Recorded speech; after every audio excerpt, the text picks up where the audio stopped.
repeat the last word.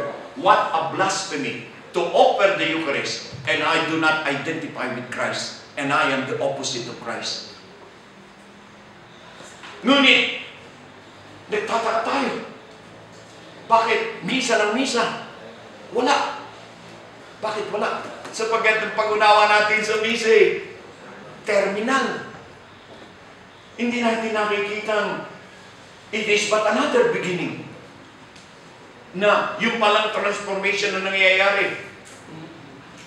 In the Spirit of Christ, kadiwa ni Kristo nakatuon.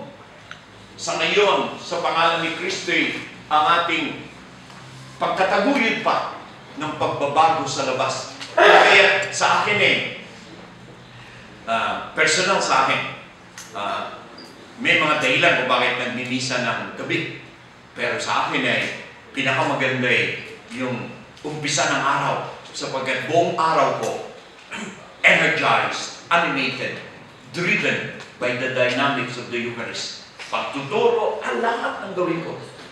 Iyon ang aking experience. Ngayon, sa retreat, hinilig ko kay Monsignor Mel kung pwede tanghali, gitna, at ng climax ng umaga, at ika nga nagbibigay ng renda sa direksyon ng hapon. Buong araw ay malinaw na kanyang bigyang kulay. Kaya, mga kiligilid kong kapatid, para sa akin, yung banal na Eucharistic, totoong sentro-sentro. Iyon ang main, iyon ang pangunahing bagting. Alam mo niyo yung bagting? Para malabanan mo yung mga bagyo dumating.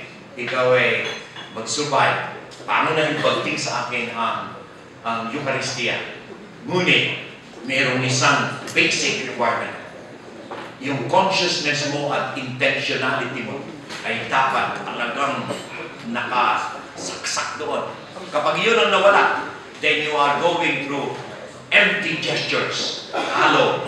At ang bunga nito sa iyo ay naaaksaya. Yun yan.